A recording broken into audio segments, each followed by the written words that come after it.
Hey builders, before we begin today's episode, I want to tell you about something really cool that's happening. So usually inside of Buildership University, we do live workshops. These live workshops are hands-on. They're about solving a specific problem. And this month's live workshop is all about understanding will drivers. It's called How to Motivate Anybody. And it's about looking and understanding your will driver and other people's will drivers so that you can motivate literally anybody. This topic is so important that I've decided to make a few seats available for non-BU members. So if you're a member of BU, your seat is already secured. It's a part of your BU membership. You'll be getting information about that. But if you're not a member of BU, but you want to get in on this amazing, incredible workshop, then all you need to do is go to buildershipuniversity.com/masterclass. buildershipuniversity.com/masterclass, and you can get one of the tickets that I've made available for non-BU members. It's all going down on September 16th. So again, go to buildershipuniversity.com/masterclass to get your seat on this incredible live workshop. Now, on with the show. You're listening to the School Leadership Reimagined podcast, episode 277. How do builders like us make a dramatic difference in the lives of our students in spite of all the obstacles we face?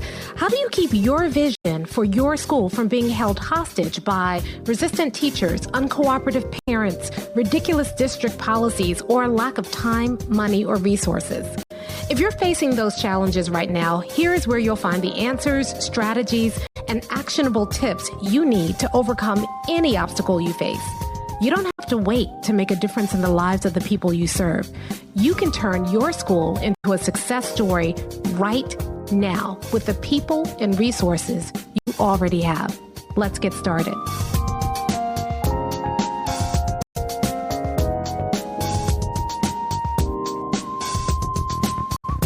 Hey builders, welcome to another episode of the School Leadership Reimagined podcast. I'm your host, Robin Jackson, and today I want to talk to you about something really practical, and it's all about how do you manage your time? How do you manage your day so that every single day you get in, you're getting stuff accomplished, and you feel good at the end of the day? So this is not going to be a time management podcast. This is not going to be about, use a schedule or use your Google Calendar. This is going to be more intuitive. And it started out with a conversation that we were having inside of Buildership University during office hours, where people were talking about how drained they were already at the beginning of the year. And we were looking and exploring why. And I was talking to them about ways that they could manage their days so that even on those days when it's a chore day, when you're just doing a whole bunch of chores and you're really frustrated, you're knocking things out and getting stuff done, but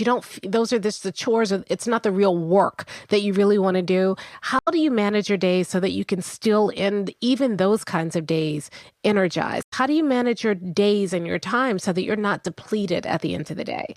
And so today is going to be a little more practical. So it's not about, time blocking or some of the other scheduling things that you're doing. Today is really going to be about how builders think about their day and set their days up so that even on those tough days, they still come home and they still feel good. All right. So you ready to dive in? Let's go. So it starts out by understanding three things about yourself. The first thing that you need to understand is you need to understand your own rhythm.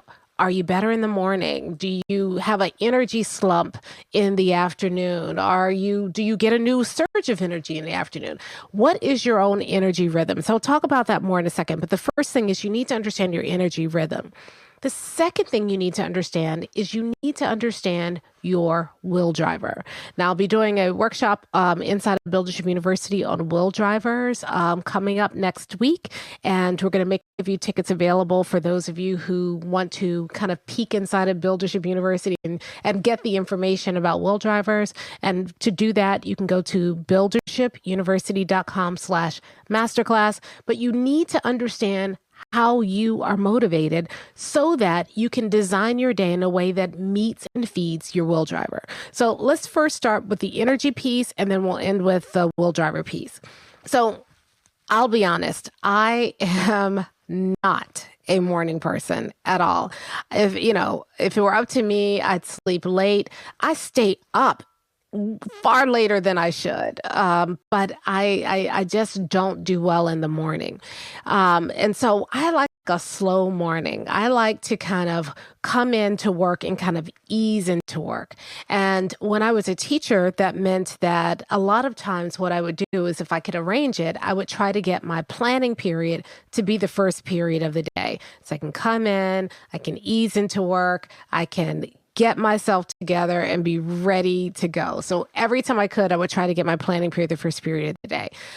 When I was an administrator, it meant that I would try to not stack my mornings. Now, as an administrator, you walk in the door and you don't know what's going to hit you. But what I tried to do is I tried to keep my mornings pretty spare. I was doing the monitoring before school and, outside with the kids. And then when we let the kids in the building, in the halls and, getting them ready. But I try not to do too much heavy lifting in the morning. I tried to I could get through that if I knew that as soon as the kids got in class, I didn't have anything really scheduled. So I could go to my office and kind of decompress and get myself together and get ready for the day. That's how I work. Now, some of you are brilliant in the morning. Some of you do your best thinking in the morning. And for others of you, you're somewhere in between. Like you're okay in the morning, but you really get a peak mid-morning. You need to pay attention to where you are energetically. A lot of times we just come in and we just plow through our day because, the day is waiting for us and we don't really understand how we work best. We just let the day kind of plan things for us. So I want you to pay attention to where you are energetically. I'll give you another example. Even though I'm not great in the morning, I do my best thinking in the morning, first thing in the morning, or really late at night when it's quiet, when my brain is fresh and unburdened. And so even though I'm not a morning person, I do my best writing in the morning. So when I'm working on a book, first thing I do when I get up, before I check email or do anything else, is I write for 1 hour because that's where my thoughts are clearest. And so that's when I write. So understanding how I work energetically helps me to be my best productive self. It helps me to arrange a day where I'm not stressed out. And so I would argue that the same thing is true for you. If you are a morning person and you do your best thinking in the morning, protect that time so that you can spend your time doing the work that requires thinking. If you're not a morning person and you don't do your best thinking in the morning, use that time to be kind of out with everybody in the halls, with kids, going into classrooms, checking, work that doesn't require big parts of your brain, like checking email, and then save the times of the day for that where you are energetically the most productive for the work that is going to be the best work for you. And make sure that you have a day with both. Never create a day where you're just slammed all day with kind of like busy work and you never have time to do the creative thinking. You want to make sure that every single day that you look at where your best energy is and you protect as much as possible that time of the day for your energy. I was working with a principal once, and when we looked at her energy, we realized that she really gets the best, her best thinking and her most energy right around lunchtime. But she was spending her lunchtimes doing lunch duty, and she was doing, back-to-back lunches. And so she was depleting herself every single day during her most productive time. So what we did is we looked at her schedule and we said, okay, you're doing 3 back-to-back lunches and it's depleting you. You leave every day depleted because when your brain is most alive, you're in a lunchroom, telling kids, pick up that trash, make sure you clear your tray, and not doing your thinking. And so, but then on the other hand, you have to be present for lunch. And so what we decided to do was we decided to get some, to spread out the lunch duty. So instead of her doing all 3 lunches, she would do 1 lunch and then she split the other two lunches with some of her lead teachers. She rearranged the schedule so the lead teachers could take the other two lunches. She did one lunch, and then she split the other two lunches with the lead teachers. And that way she could protect that time, do some work that really required all of her brain.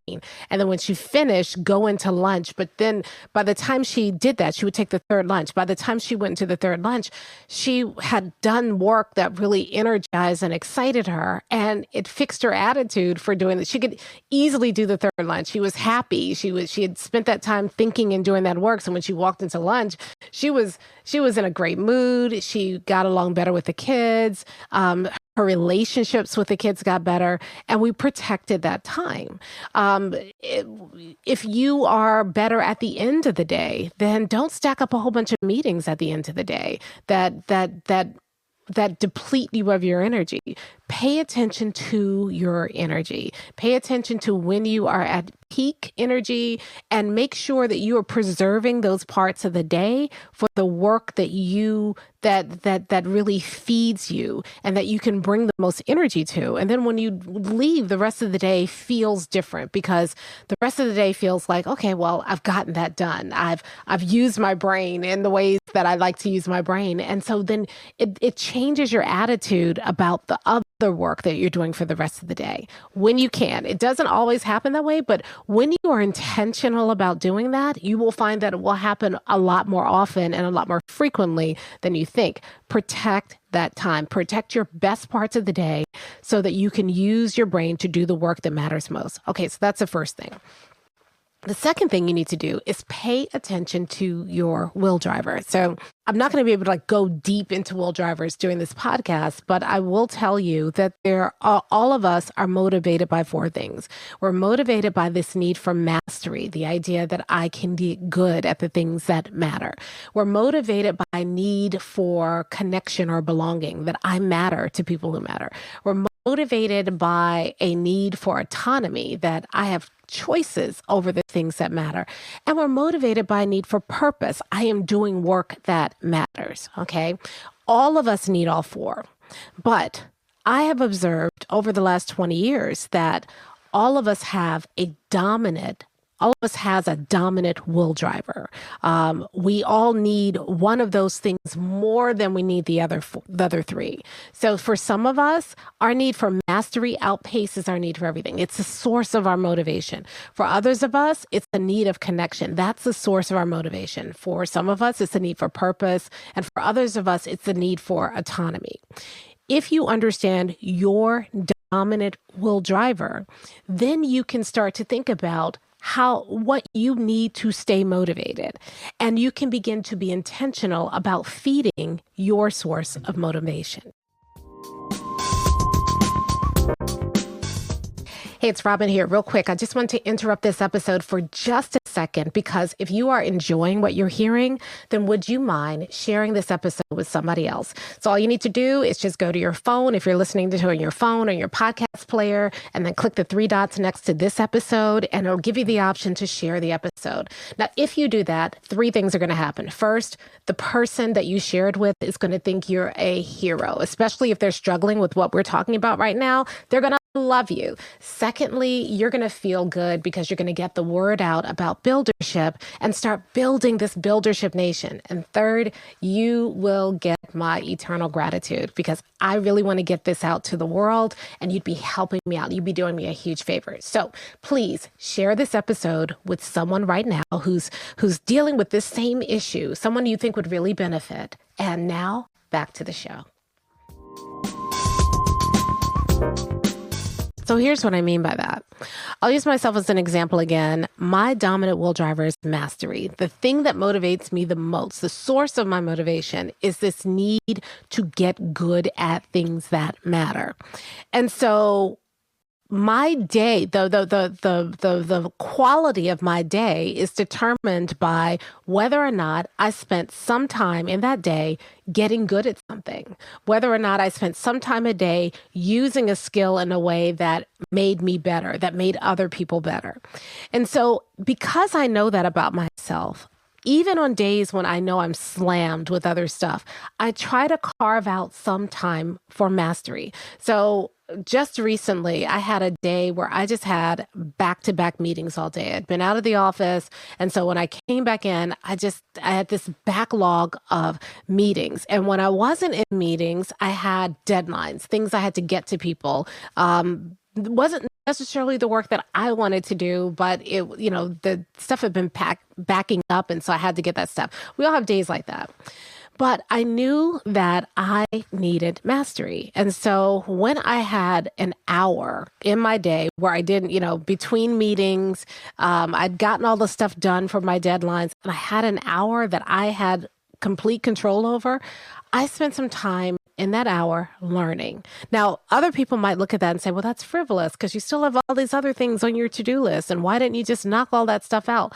I didn't, because I knew that if I was going to be able to walk out of that day feeling some sort of accomplishment, I needed to feed my need for mastery. And so I took an hour to learn something. And that 1 hour I spent learning something was the best hour of my day. And the thing that I learned helped me to navigate and solve some other problems that had been kind of bubbling in the back of my head. So at the end of the day, even though it was a day that was back-to-back meetings and a lot of chore work and busy work, at the end of the day, I felt a sense of accomplishment because I had fed my will driver.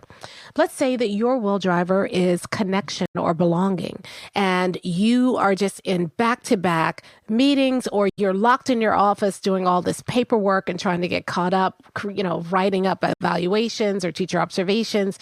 You need to carve out some time in your day to just go and connect with other people. So it might be that you have lunch with somebody, or you spend 10 minutes having a completely frivolous conversation with one of your work besties. It might mean that you spend some time connecting with kids and talking to kids meaningfully, not just go to class, get out the hall, pick that up. Instead, spend some time getting to know a kid. But you have to be intentional because you need connection. That's what motivates you. And that 10 minutes of connection, that hour of spending time just, being with people and connecting with other people will dramatically change how you feel about your day, especially when you're slammed with all this other work. If you need autonomy, then a lot of times this job is going to be hard, because a lot of times you walk in, you have a sense of what you want to do for the day, and then your day gets blown up. Somebody gets sent to the office and you've got to do an investigation. Somebody, falls down and you need to, run in and deal with that and then call parents or somebody comes to your office and asks you if you've got a minute, and you really don't, but you can't say that because you want to be accessible to teachers. Whatever it is, you're constantly being challenged with a lack of control, or a sense of a lack of control over your day. So if you need autonomy, every single day, you need to carve out some portion of your day where that you protect and you have complete control over. You need to figure out some part of your day that's sacrosanct for you, so that you feel like you have some control over something that matters to you. If you don't do that, you're going to just go home depleted at the end of the day, because you've never had a moment where you were able to exercise some choice during that day. And that's what motivates you. And then if you need purpose, if your dominant will driver is purpose, then every single day you need to be carving out some time during the day where you can play with ideas, some part of the day where you feel like you are doing something that is getting you closer and closer to your big why. People who are purpose driven, you love ideas, and you need to spend some part of the day, every single day, playing with ideas. That might be a 10-minute conversation with somebody that's completely philosophical and doesn't come to any kind of conclusion. Just an opportunity to say, hey, I've been thinking about this and I'm playing with this idea. And what do you think about that? You need to go get into a philosophical argument with somebody. You need to do work that is so aligned with and connected to your purpose that you feel a sense of purpose after it's over. So if your big purpose, the big why in your life is really about helping kids have opportunities, then every single day you need to be doing something that directly impacts a child's opportunity. You need to spend time every single day specifically working towards your purpose. This is something that so many people ignore. And even if we think we're doing it, we're really not. So, a lot of times people say, well, I spent 10 minutes today doing something really cool. But if it's not specifically aligned to your will drivers, it's a very temporary hit. When it's aligned to your will drivers, that 10 minutes that you carve out that's specifically focused on feeding your dominant will driver, that 10 minutes will turn your busy, exhausting day into a day that still feels satisfying, a day that still feels like you accomplished something. You could knock out 120 emails and get to inbox 0. You could finish all of your observation write-ups and get them uploaded. You could go through all the data in your school and have an analysis. You could revamp your schedule for the fall whatever. You could do all those things throughout the day and knock all those things off your to-do list. But if you don't spend time, at least sometime during the day, doing something that directly feeds your will driver, you won't feel truly fulfilled, even though you've accomplished a lot. But you could get through half of your to-do list, but spend 10 minutes feeding your will driver and walk out and feel like, today was a good day. I got a lot done. Didn't get everything I needed done, but I got enough done that I feel ready to face tomorrow. It really makes that dramatic a difference. So 2 things. Paying attention to your energy and where you can, deliberately organizing your day around your peak and low energy. So peak energy, I'm doing work that requires my brain, that the work of the work. That's what I'm doing during peak energy. Low energy, I save that for chores. And where I can, I try to batch my chores into my lower energy thing. And so that I can just knock stuff out and I don't have to have my full brain there. I can get through the work very quickly, but I don't feel depleted by the work because I spent some time every single day in that high energy time doing work that matters to me. And then the second thing, making sure that every single day, no matter how slammed I am, that I try to carve out 10 minutes to at least an hour, more if I can handle it. I mean, if my schedule can handle it, but time doing work that feeds my dominant will driver, so that no matter what my day looks like, I still feel at the end of the day that I've done something that matters, that I feel fulfilled in the work. And when you do that, then even if you get interrupted, even if you have tough days that are kind of chore days, even when you're pulled in 27 different directions, how you feel about your day changes. And can I just be honest with you for a second? Because a lot of people feel like that almost feels frivolous, that shaping your day in order to feed your will driver, shaping your day when you can so that you honor your own energy cycles, it feels indulgent. It almost feels like, well, that's a luxury, but I've got to be here to serve kids. And yes, I know you're there to serve kids. And I know that you are there to serve your staff and that you are probably very sacrificial about how you serve people. But that doesn't mean that you can't also recognize and acknowledge the reality of who you are. Doesn't mean that you can't also find ways to keep you motivated, because you can't pour from an empty cup. If you are not feeding yourself, if you're not feeding your own will drivers, if you are not managing your time and your energy in a way that helps you to be the most productive you can, if you're not doing things to make each day feel good to you, then you're going to burn out. And so I know that there's a lot out there about self-care and all of that. And I'll be honest, I'm skeptical about a lot of it because, listen, I love a bubble bath as much as the next person, but it's very temporary. I love, getting a manicure, a pedicure as much as the next person. I can't often find time to do it, but when I do it, it's great. But the results are temporary. And we're out here telling people self-care. We're trying to take care of ourselves and do self-care. And we're doing all these things that are indulgent, but they're Band-Aids. They're Band-Aids trying to fix a broken system, okay? So the real system that you need to fix is how you manage your day. The real system you need to fix is understanding your will driver and being intentional about feeding your will driver. That's self-care. And that doesn't wear off. We're trying to, we have these hellacious days.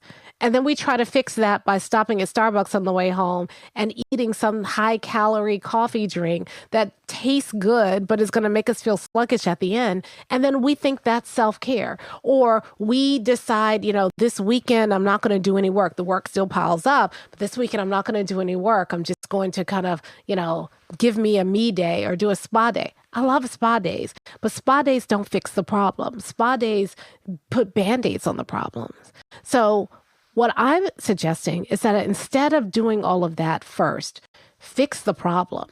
Fix how your day goes. And there's two things that I know work. Paying attention to your energy and trying to structure your day to fit your energy, and then paying attention to your will driver and structuring your day so that you feed your will driver every single day.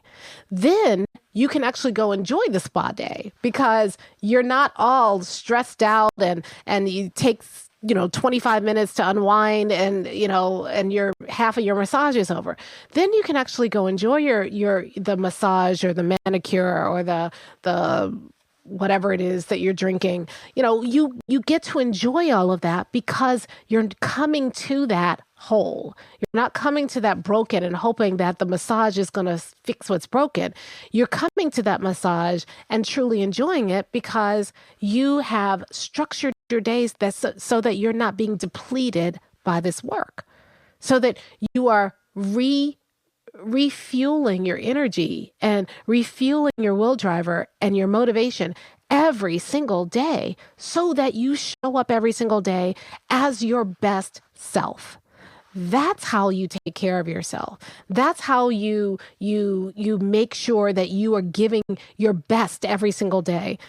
Those other things are great. I don't say not do that, but those things don't solve the problem. What really solves the problem is that you are intentional about how you structure your day so that your day sets you up to be your best, so that your day constantly and consistently feeds you so that you can show up for your kids and your staff. That's how you do self-care. That's how you manage your time. That's how you are your most productive self, like a builder. I'll talk to you next time.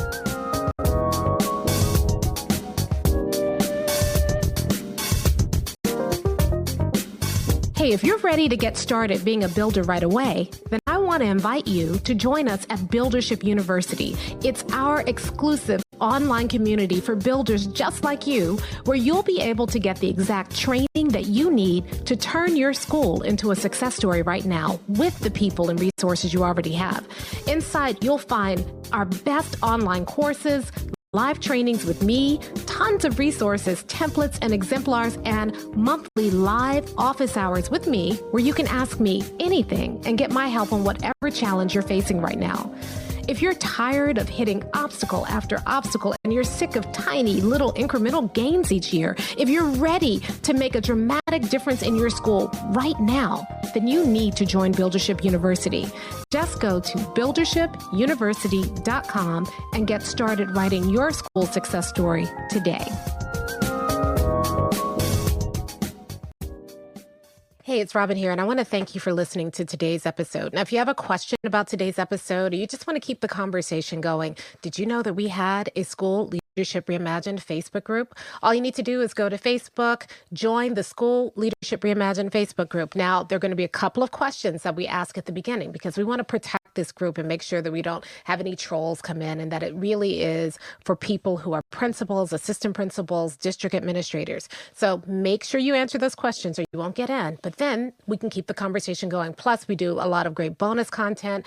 I'm in there every single weekday. So if you have a question or comment about the episode, let's continue the conversation. Join us at the School Leadership Reimagined Facebook group. And I'll talk to you next time.